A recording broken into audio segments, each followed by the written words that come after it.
Gusto mo bang makaipon or kumita ng 14,000 o higit pa? Kung oo, ito, subukan na natin yung nire-request ni D-Mark JL. Shoutout sa iyo. Ayan, naglagay na tayo ng, ayan, all-purpose flour, asukal. Sa asukal, kung sa tingin mo, madami yung nilagay ko, bahala ka, bawasan mo yun sa'yo. Oo. Baking powder naman yung sumunod. At saka tubig. Oo. Kung gusto mo pala gatas ilagay, sige, pwede naman substitute dun sa tubig. Naglagay din ako suka. Tulong yung pampaalsa sa baking powder natin. Tapos, eto, naglagay ako ng asin. Oo, konting-konti lang. Pero kung ay maglagay ng asin, sige, push mo yan. Huwag ka na maglagay.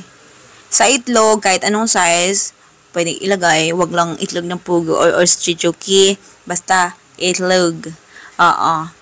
Optional lang din, kaya maglagay ng itlog, pwede rin naman huwag maglagay. Tapos haluin mo lang, pag ganyan na yung texture, pwede mo nang itabi yan.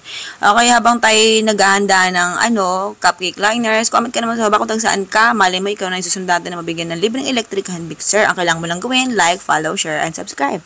Oo. Basta huwag kalimutan mag-comment sa baba para ma-recognize kita. Okay, every month yun. Okay, tapos, sa pagsalin ng butter natin, ng pucho butter, tansyahan lang. Okay, sa mga magtataka, pucho ba ite? Pucho nga to, oo, iniba ko lang yung pronounce kasi sa ibang lengguwahe, sa ibang bansa, oo, iba ang meaning ng pucho, oo, kaya alam nyo na. Tapos, optional lang tong tidbits na pineapple, oo, gusto ko lang maglagay ng flavor, bakit ba? Oo, kasi sa air fryer naman siya lulutuin. Ang request ng ating follower, lutuin yung pucho sa air fryer, kaya ito na.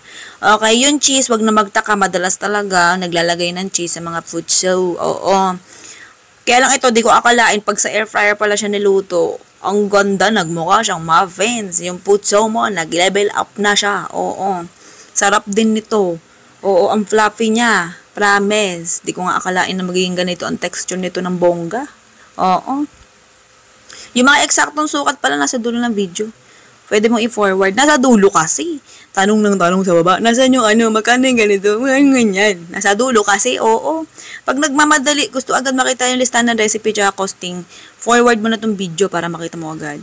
Okay, binake ko siya or niluto ko siya sa air fryer ng 25 to 30 minutes. Nasa 160 to 180 degrees Celsius. Doon lang maglalaro yung init, okay?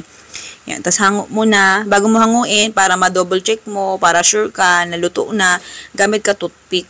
Oo, pagka basa, o kaya tuyo. Pag tuyo, yung toothpick pag angat, luto na. Pag basa, palutuin mo pa, ganun. Okay, ganun lang kadali. O, diba? Napakadali ng recipe na to.